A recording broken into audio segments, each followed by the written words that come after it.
Hello and welcome, everyone. We're very excited for you all to be here today. Welcome to Conversations for Change. This is the new live podcast series, which is being produced by The Innate Coach and hosted by myself, Andrea Morrison, and Dr. Helen May.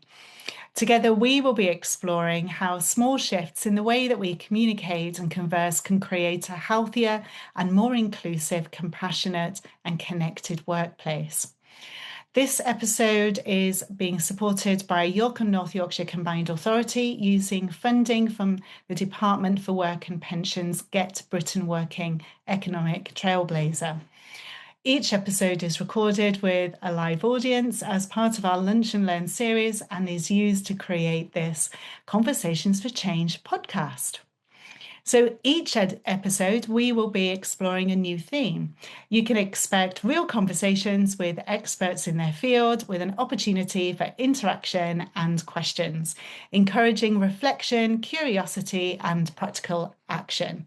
So whether you are a seasoned employer, just starting to grow your team, or simply looking to develop your leadership skills, we hope that you enjoy this Lunch and Learn podcast and hear something fresh and new.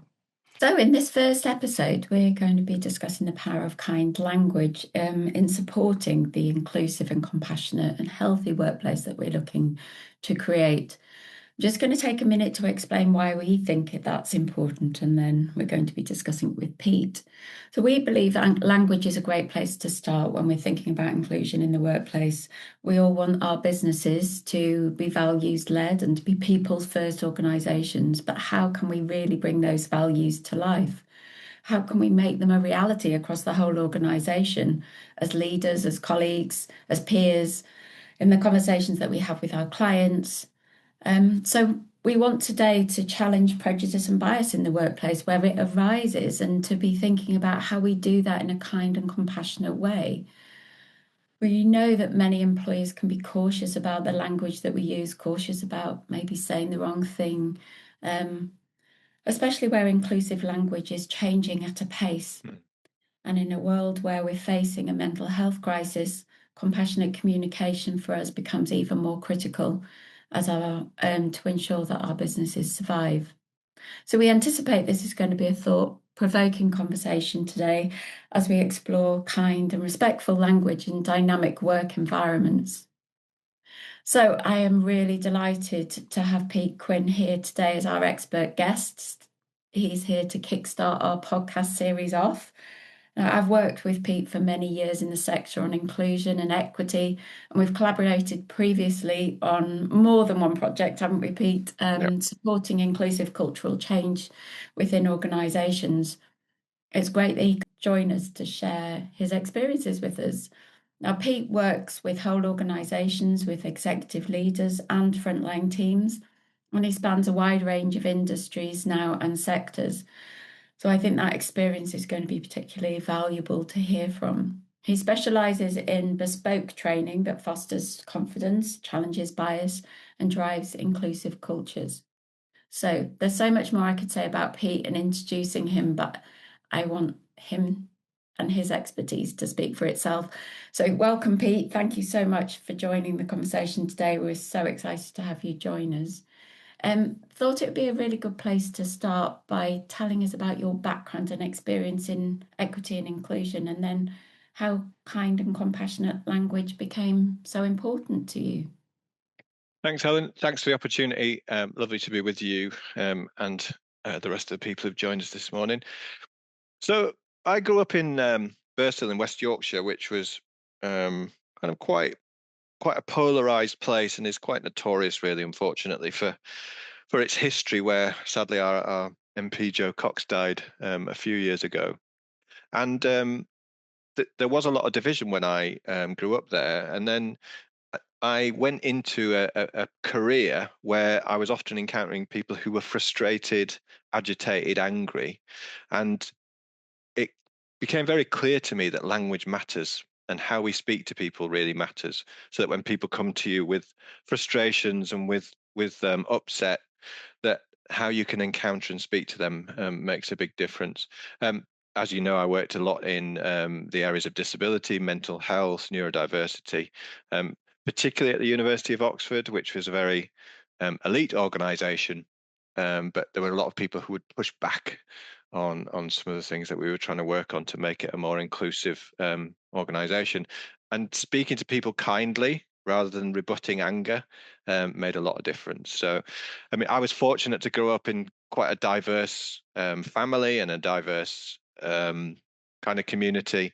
And so I knew to talk to people in different ways, and I had an appreciation of that. And one of my formative experiences was out in East Africa in Tanzania, and I spent a year living there amongst a community where I was completely different, was completely I didn't speak the main language that everyone spoke. I didn't have the same kind of cultural norms, and so I had a really good appreciation of different cultures. So that's kind of my background. So I always have to say when people say, "Oh, you worked at Oxford University," they make lots of assumptions about that, and I say yes, but I'm from Birstall. And now I'm with you. You probably know where Birstall is. It's over on the outskirts of Leeds. Most people, when I used to say, yeah, but I'm from Birstall, I'd have to say Birstall, West Yorkshire, and they go, Borstal? as if I'd been in an approved home growing up. But no, and I've just actually done some work with people in looked after settings around trauma and neurodiversity, and that's where we were kind of introducing compassion, compassionate language and kind language. So hope that that's a reasonable introduction of kind of how I got there and why I'm in quite good demand amongst organisations too at the moment. I know there's a kind of bit of a message that EDI or inclusion isn't really being pursued by some organisations anymore. That's not my experience at the moment. Touch wood, Yeah, so good to hear. because I think people see the value of it. Yeah. So could we ask then, when people talk about kind language, what does it actually mean to you?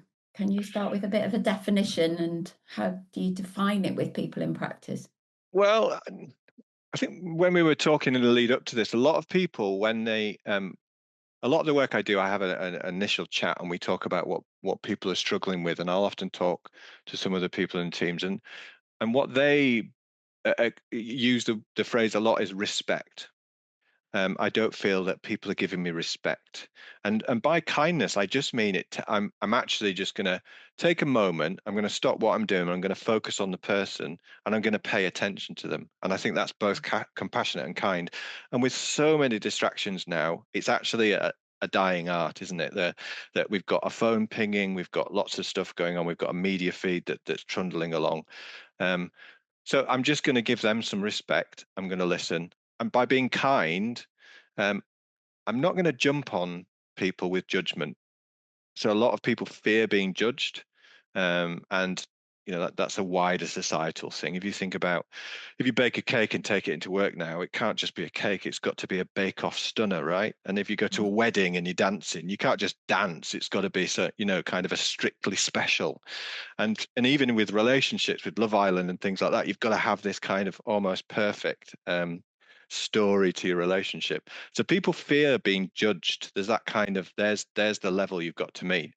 And so being kind and compassionate means that I'm going to pay attention. I'm going to take a moment to do this, and I'm going to be compassionate to myself as well, because I might make a clunky mistake. I might misspeak something or say something, and I'm not going to go, "Oh no, that's terrible," and I've caused such offence. I'm going to, I'm going to feel that discomfort and move forward. Yeah, I suppose what I was hearing you say there, Pete, was the importance also of kind of really being present in the moment with somebody. You said about the phone ringing and other distractions, and I think, how often are we really present in those conversations? So I think Yeah. that's a really important point for me. Yeah, and just been doing some work recently with some quite senior leaders who've got to have some tricky and compassionate conversations with people, not necessarily to let them go from their business or their organization, but about performance, about there's a new reality, we've got to merge some resources. And the key thing we say is, pop your phone on silent and put it out of the way, because we're so attuned to that. We've got to be present. And then we do things around taking a breath, being in the moment, those sorts of things. And I think that's a really important principle that you have to practice to learn to do. Yeah.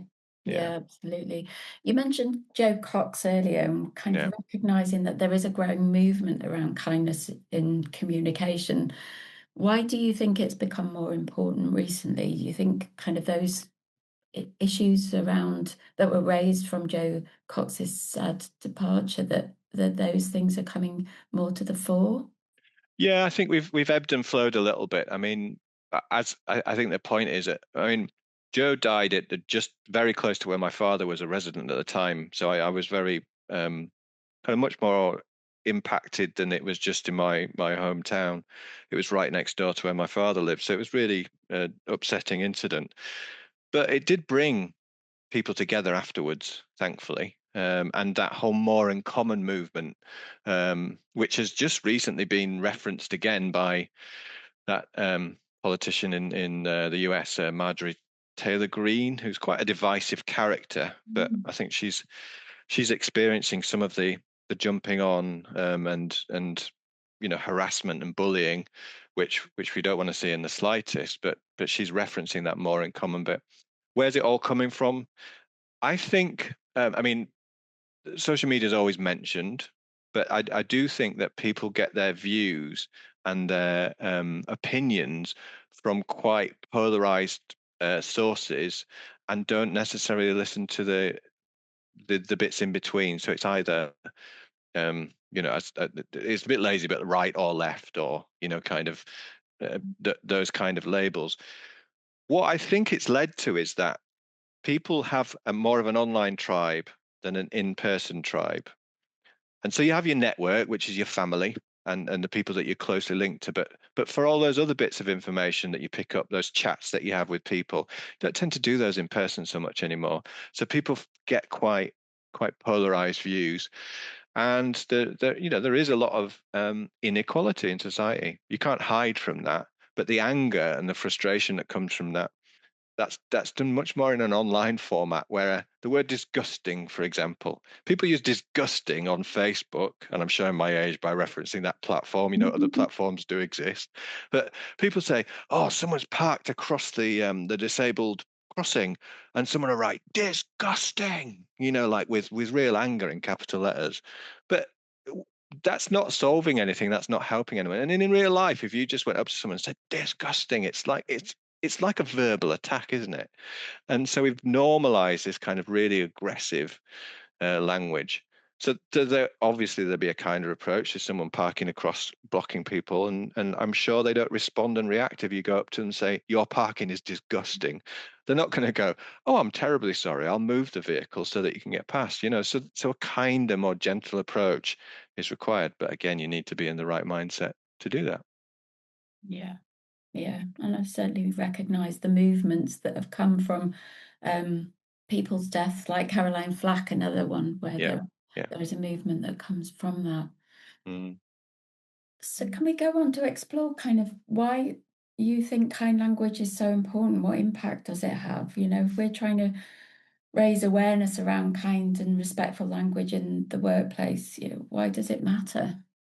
So people are coming into work from and post the lockdown phases of the pandemic, that's become a bit more of a tricky environment, and people are more at work and at home, and there's a blurred line between that. But people are coming to work and they're bringing a lot of the stuff that's outside in the world into work, which didn't used to be such a problem. You could have a dialogue and a discussion with people, but it does seem that you can't be right or wrong anymore. You can't be right and wrong anymore. You've got to be right or you've got to be wrong. And there's that kind of tension around it in teams. Teams are under much more pressure. People are having to do more with less. And if you're, depending on which sector you're in, if you're in the museums and heritage sector or the education sector or the NHS, everyone knows what you mean when you're doing more with less. And people are under pressure. And so people have learned to bring that kind of language from social media and from digital formats into the workplace a bit more, and there's a lot more just being afraid to not speak up or not discuss, or there's not the time or opportunity. If you're working remotely versus you used to come in the office, have a cup of tea, catch up with people, it's so hard to do that now in a kind of digital first environment. So, and there are a lot of topics and issues. You talked about evolving language. that really do bring quite a lot of discomfort in talking about them, and people react quite strongly to that. So approaching it in a kind of kind, progressive, productive manner is really important. One of the things we can probably talk about this later. One of the things that I attuned to quite a few years ago now is the concept of productive disagreement. So it's fine to disagree. It's really important, in fact, to disagree around discussions and decisions at work sometimes. But why are you disagreeing? Is it because you just don't like it, you just don't want to participate, or is it because actually you've spotted something needs improving or something needs clarifying and those kind of things? So, I don't know. I don't have all the answers as to why it's happening, but it certainly is. And we touched on that kind of respect bit earlier, but quite a lot of the larger organizations I work with do pulse surveys and test things to find out how people are experiencing, and that lack of trust in the leadership or the authority is much more of a factor. So I think there's that disquiet and that discord there too.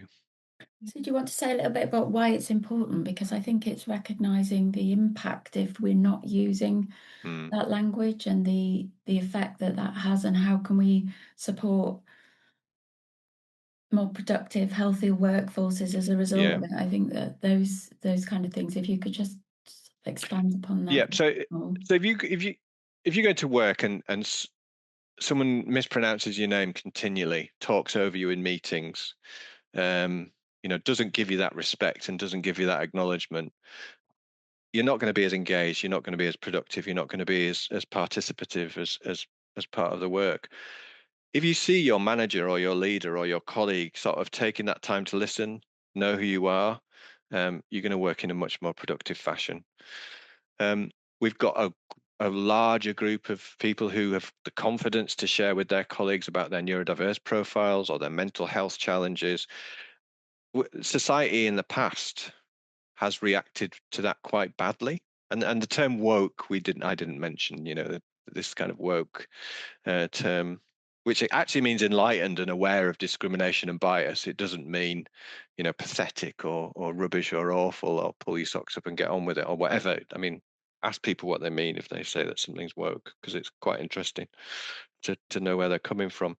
But it's really to make progress and to foster and forge that dialogue, it's about being more considered, a bit more gentle, and then you make progress. Otherwise, people just shut down. And we know that productivity in many sectors of the UK is on the floor. Why aren't people feeling engaged at work? Why aren't people feeling productive? And they're checked out, they're disengaged for a variety of reasons. But this is how we can make a bit more progress on that front. People need to be seen. People need to be recognised as their value, and the value that they can add to the business or the team or the organisation that they're working within. Yeah, I think I'd like to kind of just pick up on that. Sorry, but so what I'm hearing is that it's going to be good business sense to bring kindness back into the workplace. For sure. But when you're talking, it just sounds like common sense. Why wouldn't you be kind to somebody? Why wouldn't you support them? So what's kind of getting in the way? Why aren't employers doing this in your experience? Well, I mean, the enlightened employers are doing this. So there's a local business I work for called H2H in York, and they were commissioned by quite a big manufacturing food production organization, which is based locally and around the country, to do an inclusion at work program. And we've developed that. So me and a couple of colleagues have developed that and are delivering it across the country. And that was to not, it's called inclusion at work. It's not called kindness at work, but essentially there was a big disconnect in some of the areas, some of the teams. There was a lot more diversity of gender, race, and all sorts of other characteristics coming into the teams. And these teams weren't kind of set up, ready for, used to. On a very basic level, the organization was switching from a mechanized to an automated way of working, and you have different skill sets that come in, and people were coming in, you're onboarding people, you're bringing them in, they're talented, they've got lots to give, and they weren't able to give it because they were meeting barriers, they were meeting frustrations, there was that lack of cohesion. So it's not catastrophic, but it actually means that you're smoothing the way and you're setting an example for how a workplace culture needs to operate. And you know, that's what you have to work at that culture piece. You can have it written down as a strategy, but you actually have to, how do you live that? And how, as a leader or a manager, how do I live that? Yeah. So what do you think leaders kind of struggle with if they're faced with an employee? What do you think they're struggling with Yeah, being? most of the leaders I work with, male or female, but mostly male, and usually around my age or maybe a little bit younger, are terrified of making a mistake, saying and doing the wrong thing. So they're not coming from a place of, oh God, this is a chore. They hopefully they've had some development about what it is to be a leader or a manager. But what they need is confidence. What they need is some tips and tactics of how to progress, and what they need is a network as well. So the work we do is often identifying the problem, laying it out there, so they've got a measure of what it is and not what it, then you when you're fearful, everything's a problem. But what are the particular aspects that we need to deal with, and how can we deal with them? How can we manage them? How can we support? So I've gone from deal to manage to support. It's kind of what's the language I'm using? Little things like that. People always. It's really interesting when you work in the areas that I do. Oh yeah, we're dealing with a colleague who. It's not we're supporting a colleague. So little tweaks in language like that make a powerful difference. And it sounds niche and it sounds a little bit pernickety, but people are really worried about upsetting their colleagues and insulting them, even though what you're trying to do is have a common sense conversation. But people are really worried because of what they've seen or heard, or oh, you're going to get into trouble, you're going to get cancelled, you're going to get whatever the terminology is here. You mentioned earlier, Pete, about language evolving. Yeah. And I think that that's a really key point, in terms of saying the wrong thing and being worried about what's being said, because I recognize, in the sector, even in those people where the language of inclusion, it has changed significantly over the years. It's driven forward in the language and the terminology we use has changed. So how do employers keep up with that? Well, kind of. yeah, I mean, it's a bit tricky as well. We used to be able to say, oh, well, the BBC do really good guidance on this. And now the BBC is one of the organizations that kind of is under scrutiny and doesn't always have the right answers, or seemingly has the right answers. But I think having that confidence around asking people, doing a bit of research, understanding. So for example, those acronyms LGBTQIA+, right, which is an evolution from LGBT, which is lesbian, gay, bisexual, transgender, intersex, asexual, and then the plus to cover everything else off. And people say, oh, I'm going to say the wrong thing. I'm going to do the wrong thing. You're not. People aren't going to jump on you for just saying LGBT or for talking about particular communities in that way. And fearful. It's just asking. It's just, is that the right terminology? Sorry, I just want to check that I'm on the right track. If I'm talking to colleagues from those communities, can you just explain to me? And it's not like, right, I don't get this. Can you tell me, as the only person I know from that community, but could you help me understand this? And I'm genuinely interested. And they say I'd rather not. That's fine. Where would I find out where can I go to get information on this?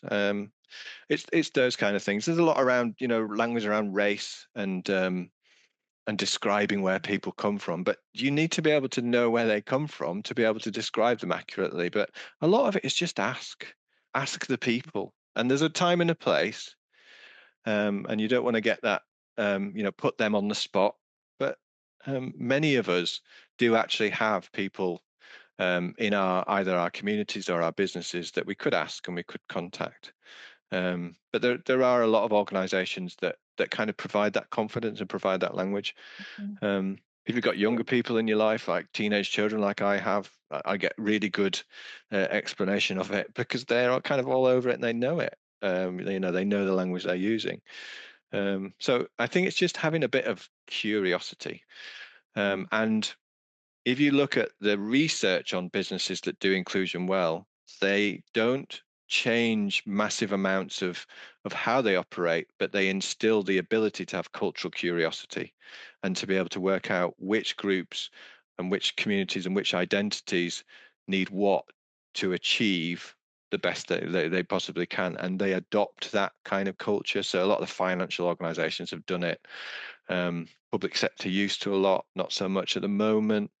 Arts and culture are making progress through, but usually just by asking, how do I pronounce your name? You'll notice, actually, sorry if I'm going on a bit, I know it's meant to be a conversation. You'll notice in many email signatures from organizations, people used to put pronouns on as a kind of matter of course. A lot more organizations now are giving people choices around that.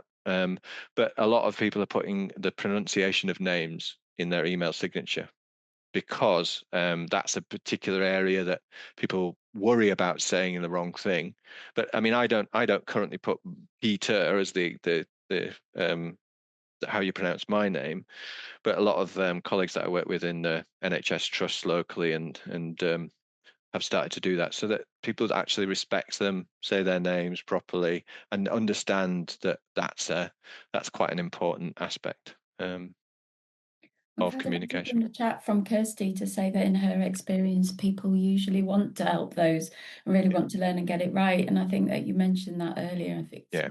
I think it's a key point, isn't it? Trying to get it right. I remember it reminds me of a movement that I was a part of, in terms of, I mean, it's a historic movement around disability, about nothing about us without us. So it kind of goes into get to know the person, don't presume. And I think given the range and spectrum of the ways in which people experience the lived experience is really important to get under the skin of, and to really understand the person is to understand in different contexts how that is experienced by that individual. I think that you're absolutely right. Ask people is a really good place to start. And most people do. What just occurred to me is that we're all talking about this. This isn't like mainstream problematic issues. Most businesses, most organizations are doing okay. It's only when people really fail to pay attention to it and fail to put energy and effort into it that it erupts and comes out. So for many people either listening to this or here now with us, hopefully they're able to benchmark. Oh yeah, we do that. We chat to our people. We give time. I think through what I'm going to say to someone if I'm having a difficult or challenging conversation. I tend not to be doing it at my desk while I'm checking my email, or when I'm on Teams, when I've got that whole parallel chat thing going on. I'm gonna try and think about it and focus. So that's I don't think we're talking about a fundamental problem in most organizations, but the evolution of language, the diversity of employees, the need for talent. It's really difficult to get good people at the moment in many businesses. So how do we ensure that we do? We want to create a nice place for people to work. And nice doesn't necessarily mean easy or not challenging, but if I can go to work and I feel I have meaning and purpose and I get paid reasonably well, then that's what I can hope for. Yeah, But that's really easy, picking up on that, that it doesn't mean that it's easy. It doesn't mean that, it's an easy workplace or you're not going to be challenged. And one of the comments that we had when we were promoting this was, but what if I create an unfortunate precedent by being kind of too kind to my employees? And I wondered what your thoughts were on that. Is it the old adage of, well, if I give them an inch, take a mile? Is that still that prevalent? Again, it's really interesting because everyone will have a story about a really difficult colleague or someone who directly reports to them or someone they have to manage. And is that the only is that ubiquitous? Probably not. Is that for probably not. But you always remember the most negative thing and then you extrapolate. It's like in a lot of the large organizations I've worked in or with, you sort of say, could we not just do this simple thing, which is kind and simplifies the process? And they go, oh my God, it will open the floodgates, and it's that sort of thing. And actually it probably won't. And actually it'll probably be fine. Right. But a compassionate conversation with someone is actually sometimes calling them on where they're at. So if you're underperforming, if you're not doing the job that you're supposed to be doing, I can speak to you about that. And I don't need to do it in an angry and aggressive way. I can talk to you. I can say, look, this is what we need. This is not what you're giving. How can we do something around that? What is it about that you're finding difficult, rather than, why aren't you working as we discussed last time? What, and there's a slight change in tone, but if I've done that, and if I've spoken to that person and we've not seen any behavioral change, then I can go to a process. I can go to either capability, or I can go to whether we need to take some action around someone working like that. That's not a strange thing. That's normal working in an organization. But again, a lot of people are fearful of that. But if you talk to people in organizations, particularly the smaller ones that don't have the same resource, the frustration that good management practice isn't happening can have a really significant result. And it's because people are afraid often to start to broach that. So as long as you're consistent, I think is the important thing. So you don't want to be kind to just a few people. You want to try and put some energy and effort into it. But I think you'll see some really good results. And the example I gave you about the work I'm doing for H2H, they're not a tiny organization. They're a global organization that have invested money in a project because they see the value, but they absolutely see the need for it. And smaller businesses and SMEs, and even people like me with one or two people in my organization, we put those practices into effect, it does make for a lot of efficient process and practice and procedure. Yeah, that sounds it sounds good. Can I just move us on then into kind of thinking about maybe some tips that you would give for the employees in listening to either in the room or to the podcast? So when you talk of like what can we practically do as employers or leaders that will make a difference, or maybe subtle changes, as you said earlier, an example, but perhaps you could give us some more examples of what we could do. When I start a session, usually with teams, we just do a quick breathing exercise, right? And it's not, and people will be familiar with it. It's not unusual now. You do box breathing, or just 4 seconds in, hold that breath, 4 seconds out, hold that breath. Usually, especially with really busy teams, because they're so used to being in the busy moment. But you catch that breath. And why do we do that? Because it tricks your body into calm. Okay. That I don't experience imposter syndrome in my life very much, except when I'm doing that exercise with medics in the NHS, and I'm explaining to them that the CO2 that builds up in the brain activates something called the vagus nerve, and it calms people down. But they are the ones who most need it. So you need to settle and be calm. And I also have to point out that what I'm not saying is, if you're about to go into a tricky conversation or an interaction, you don't go, hang on a minute, go do your box breathing, come back, right? You need to practice it fairly regularly, but you can just take a breath. Just take a breath. And that's what am I going to focus on? What do I need to do? I tend to use phrases like yes and rather than yes but. I know that sounds really simplistic, but yes but. If me and my lovely wife are having a slight disagreement, a productive disagreement, obviously, we have a slight thing that if I say yes but, I've lost. It's a discussion that's no point. Yes and is a much more, because it gives opportunity, it gives possibility. And I also just think about some of the phrasing. I mean, there's open and closed questions, right? So I'm gonna think about that. I'm gonna think about, I don't want a yes or no answer to this. I want some thought given to it.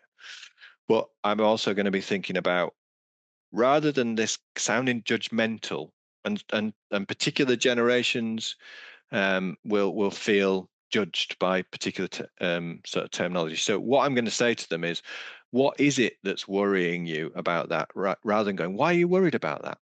Because why are you worried about that sounds really judgmental, but what is it that's worrying you about that?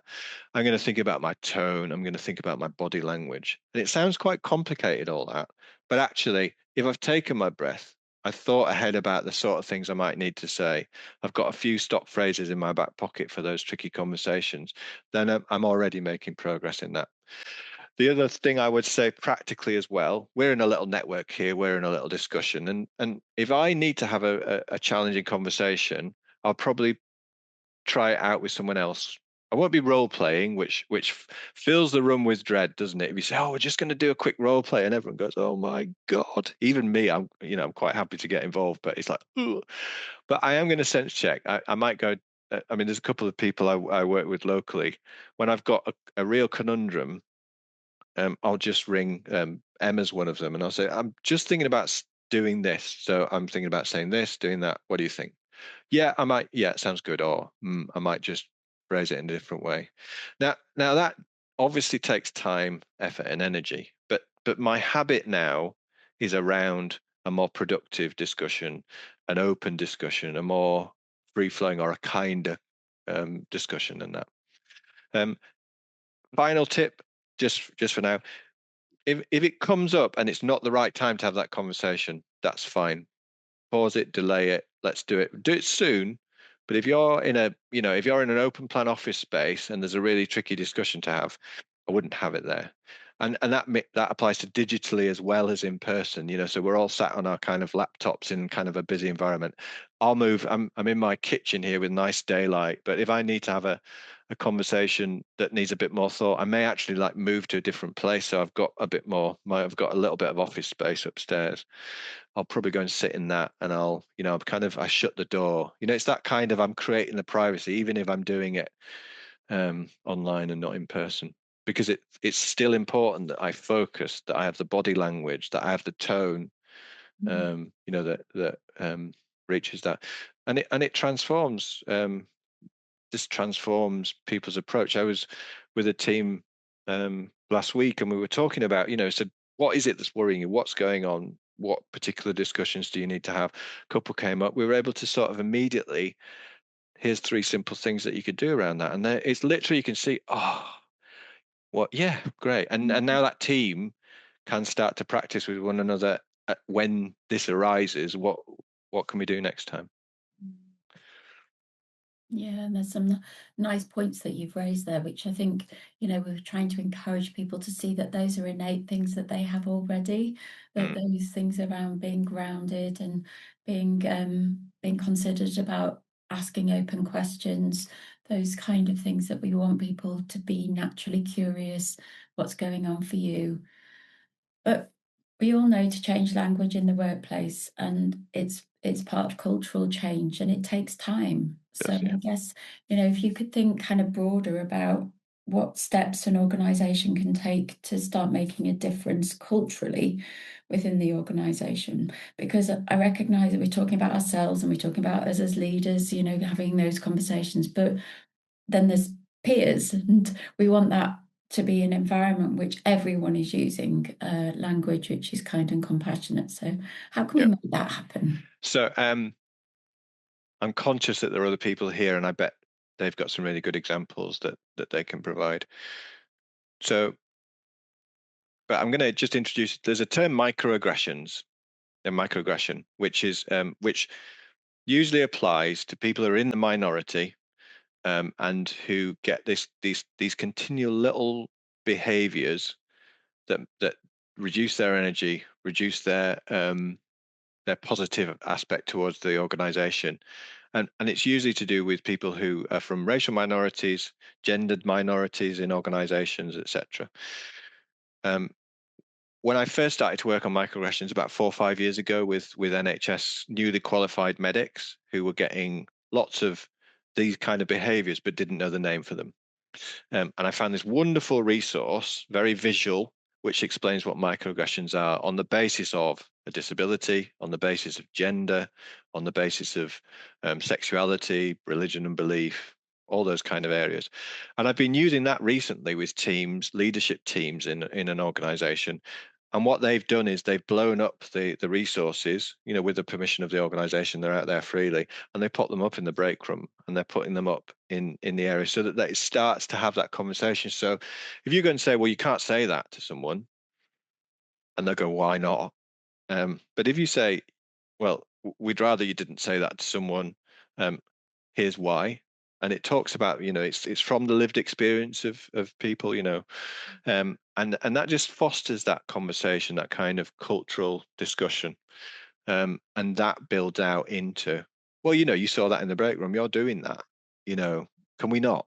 Could we try something different? So it starts to empower the wider team. So it's not just down to that leader or manager or the person who's brave enough to say, do you know what, I'd rather you didn't use that terminology. Could we not try this? And you might get a bit of chunter, well, you can't say anything these days, it's the world's gone mad and everyone's woke. But once people understand the why of it, it's very unusual for people to persist with that behavior, in my experience.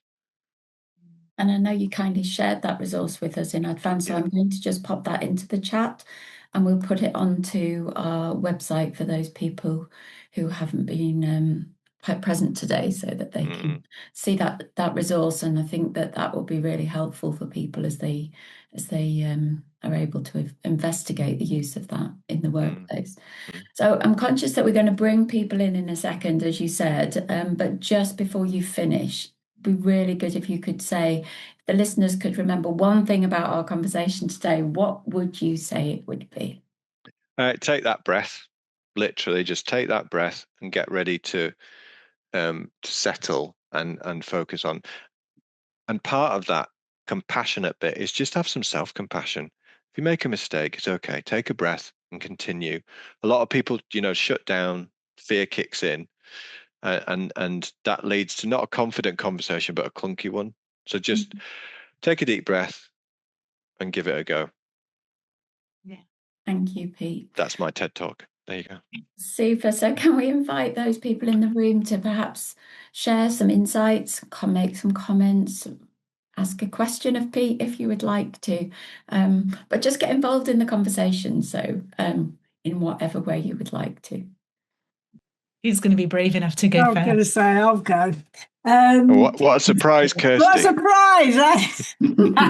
All that silence. I've known Kirsty for a long time, so that's not a dismissive microaggression, everybody. It's not at all. It's not at all. Yeah, I think, I totally resonate with a lot of what Pete says today, especially in what I do on a day-to-day job. And often it is, as you say, especially when you're dealing with managers, it's like, oh, if I say the wrong thing, how do I say this? How do I do that? And one of the most kind of impactful parts of the manager session I have is around, before we go into a very meaty scenario, we look at what is a sensitive conversation. So examples of that. And then we look at what you would do to prepare for that sensitive conversation. And bearing in mind, menopause doesn't exist at this point. How would you prepare for it? What sort of things when you're having that meeting, what sort of things are you aware of, i.e. body language, blah, blah, blah, blah, blah. And we do all that. And then we bring menopause back in and it exists. And my question to them is, so what's different? And eventually someone will go, nothing. Because I think so often when we are having a sensitive or a challenging conversation, we focus so much on what the thing is rather than the outcome we want. And I think it's really important to sort of sit and think, right, what do I, what is the outcome we want here? And that obviously is our member staff to be the best version of themselves. And that's what we need to focus on. And that's actually quite a powerful thing. You can see the kind of light bulb come on in people's heads. So, yeah, I think sometimes, naturally we don't want to do and say the wrong things, but accepting that we might sometimes, but just put it right, just learn from it. So that's kind of, something I just wanted to throw in there because it does make quite a difference. I'd just describe that as you're giving confidence, aren't you, to people? And that's what people are lacking in confidence. And I know that you're great on menopause. I think that also works with mental health. It also works with neurodiversity. It also works with any of the kind of core areas that we're trying to improve understanding, awareness of, so that people then can be confident in those spaces. Thank you, Kirsty. And also people, one of the things that really irritates people who are in perimenopause or postmenopause and still having symptoms is the fact that the minute they are of an average age or they have opened up about it, is the fact that anytime they get a bit grumpy or a bit emotional or a bit snappy, it's the assumption that that's what it is. and trying to make people realise we're not just about menopause. We have other things as well in there, and this is where you do hear of a lot of kind of microaggressions coming in the workplaces. So that's something else we need to kind of deal with and change. But again, that all comes through awareness and understanding. Mm-hmm. Anyway, I'll shut up now. No, because great. It made me think about the importance of strength-based language. That we're talking, how often do we go in a negative way and thinking about what somebody can't do and what somebody's finding that they're struggling with, rather than what they can do and where their strengths lie and how we can pull that through. So I think that's why I heard in what you were saying about the importance of that positive language, and that people want to do their best. And if we went in with that kind of approach ourselves, how can we help them to do the best with what they're doing? And also about curiosity, because we've spoken about being curious about the other person, but also about being curious about ourselves and the assumptions and the bias and the misunderstandings that we may have as we go into a meeting, or the fears we may have, and being really curious about, well, how true are they? What can I actually let go here, so that we can be fully present with the person in front of us and curious about their experience rather than what we think it might be. Yeah, I think that's important. Can we invite anybody else to join the conversation? Yeah. Anyone have any questions or something they might be struggling with, or curious about how they might apply in their own workplace, or a situation they might have faced or might have heard of, or something like that? Or being very quiet.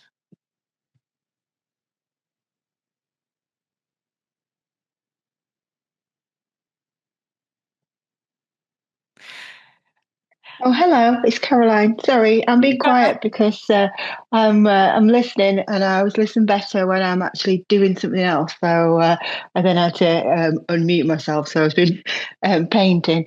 I just kind of wanted to say, like, coming from my HR background, that it's just so refreshing to have this conversation, and for it to kind of be out there and hopefully be the norm, because I just don't understand, why wouldn't you do all of those things, and listen and understand. And we had a situation just kind of wanted to share. So we had a client who had interviewed a lady for a job, offered them the job, and then when they brought in the documentation, this person was very new in their trans journey, so their ID was in their old identity, and then the employer freaked out, and they called us, and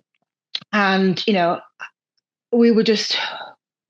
I have a friend who I've known for 20 years who's very recently a trans woman. So I reached out to her, but I was very mindful in terms of obviously confidentiality, but as well that it might be a bit triggering for her as well. So I was like, if you are in a position to help me approach this situation in the most sensitive way, please could you? So it is about, you were saying about asking for peer support, or just asking people directly, we want to make sure that we get this right. How can we approach it properly?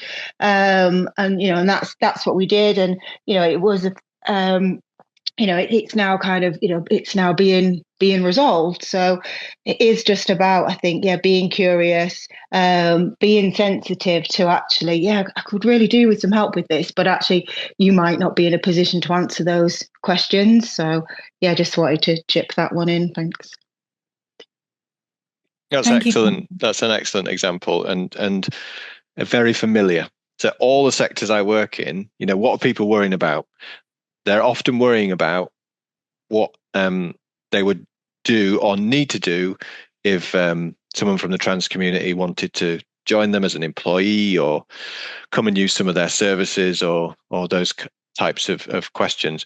And the answers are often very simple, but the complexity of the situation around the trans community at the moment in the media is quite stark. So people have that fear about it. But what an excellent example. You ask someone, respectfully, you got that advice and you got that guidance. One of my first ever challenges when I worked at Oxford University was that I really felt uncertain about was a member of an all-male community wanted to transition to female. And I thought, this is going to be all over the tabloids, because things that happened at that place often get into the newspapers. And it didn't get into the tabloids because we just managed it really well. We worked really well. We discussed with the student who was transitioning, and we just got lots of members of the trans community who we kind of forged relationships and built up to just feed and input into what we needed to do. And it was a really good example of me thinking we're not going to be able to do this, to actually we can, and we did. And it went fine. So that's a great example, because it's a community that gets so much attention and there are so few members of it, and there's so much fear around doing that well. So I'm really glad you shared that. Thank you. Thanks so much, Caroline. Yeah, thank you, Caroline. I think what I heard that in there as well, and what you were saying there, Pete, is that it's okay if you don't have all the answers. Like you're not expected to know everything about everything, and being curious and, respectfully asking support from those who do know is absolutely okay. Like I think there's something there, isn't there? As leaders, we labor under this belief that we can't be wrong, we can't get it wrong, and we have to know. And it would be a sign of weakness if we don't have the answer there and then. And what I'm hearing in this conversation is it's absolutely okay. It's okay to be curious. Kirsty, do you want to come in? Yeah, just obviously in what we do, we often come across people who are very sort of fixed mindset and, are very sort of, maybe don't understand how this can be offensive to people, etc. How do you manage that, Pete, if you have got somebody who very clearly doesn't get it? We're probably all people on here that we're very mindful of this. That's probably why we're here. But not everybody is. How do you manage those people? You're still on mute.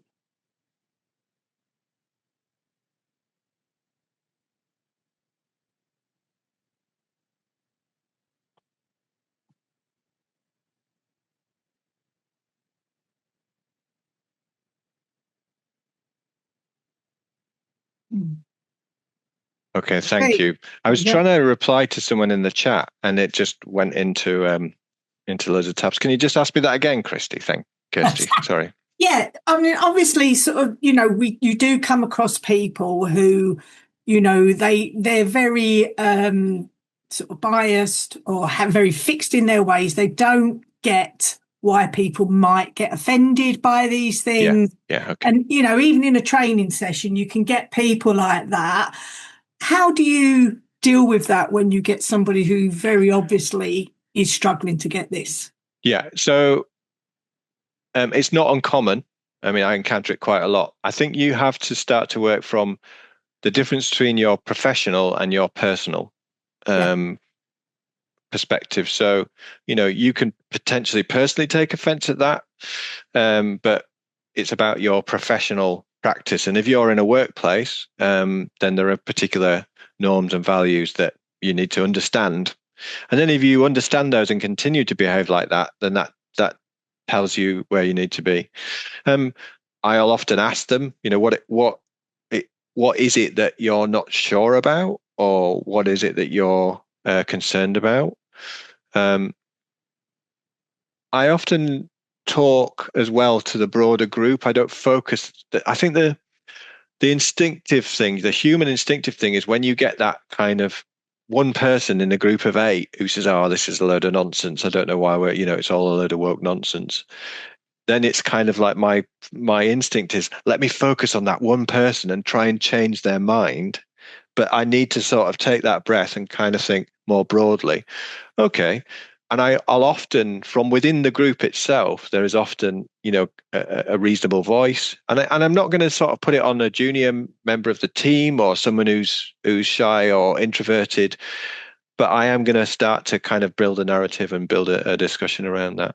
And it's really interesting because often you'll find someone who just checks out from the session. Then that's fine. That's their choice. If they continue to be belligerent or difficult, which is very rare but does sometimes happen, I invite them. I say, well, if you feel that this is a complete waste of your time, why don't you leave the session? We'll continue, and then maybe you could join another one down the line. That's fine if you're in disagreement with it. Really unusual. What I have encountered is if we're doing sessions on racism and sexism, I'll find people from those particular characteristics or communities who feel really uncomfortable, and I acknowledge that.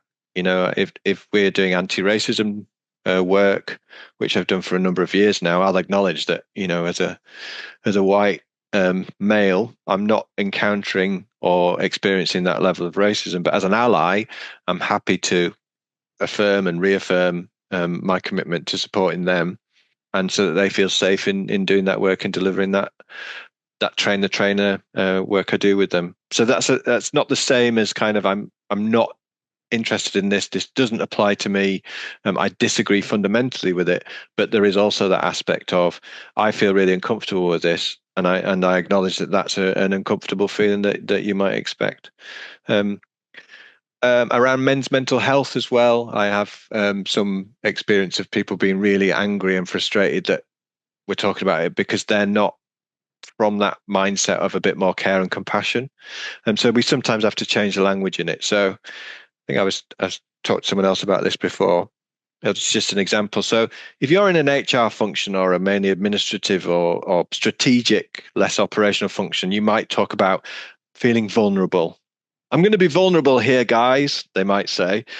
Now, if you say that in a mainly male-dominated production environment, in a factory setting, they're not going to understand what you're talking about in terms of that. Vulnerability is not a language that people use, but you don't shy away from the principle. You talk about just saying, I'm just going to be straight, or I'm just going to be brave, or I'm just going to be upfront about this. And I'm going to use the same principle, but a slightly different language, and get there from that perspective. So I hope that's answered the beginning of your question, Kirsty. I'm sorry about the technical bit then. But yeah, it's rare, but it's good to plan for it and just have those kind of phrases or discussion bits ready to go. Sometimes I have a post-it note on my laptop, or I might, it's just reflecting on what phrases I'm going to use, which might be useful. And apologies if you can hear my dog Sandy shouting in the background there. We can't, and that's keeping it real. With the last little bit, I'm conscious that other people might want to come in and make a comment or ask a question of Pete, or just say what they've heard today that's been different.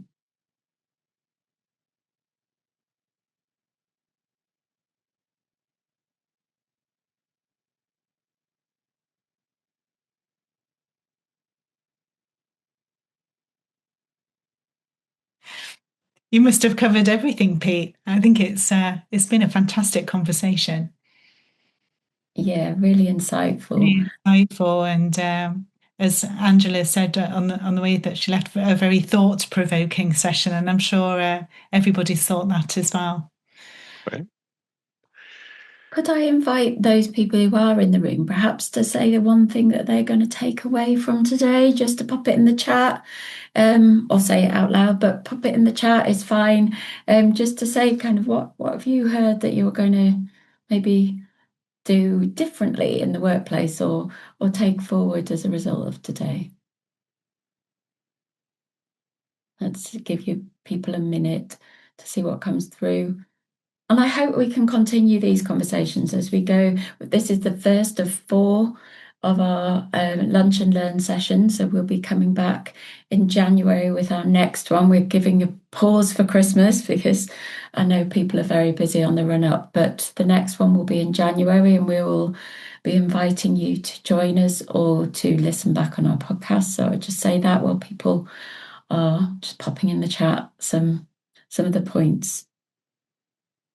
So Caroline, please join the conversation. Yeah, hi. I was just going to say, I was really interested in the whole microaggression information. So I have a look at that because I've heard the term, and I always call it like death by 1,000 pecks. Like it's just those things that chip away. So yeah, to use it's because we often get, oh, it's just banter, oh, it's just it's just this, it wasn't meant, but actually to then really pull it through, talked about the microaggression. Thank you, for that. That's brilliant.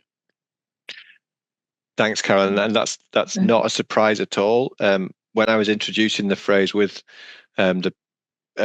the group of medics I talked about for the work I was doing, they had no clue about what microaggression meant, but they could immediately describe the and I think death by 1,000 pecks is a great way of saying it's that cumulative bit that impacts. And just absolutely, I can imagine that if I was trying to going to work each day and someone was rude to me on a consistent basis, completely talked over me or ignored me or whatever it was, in a very persistent basis, I would get really frustrated and annoyed. And yeah, it's that constant bit which is such a key bit to understand it.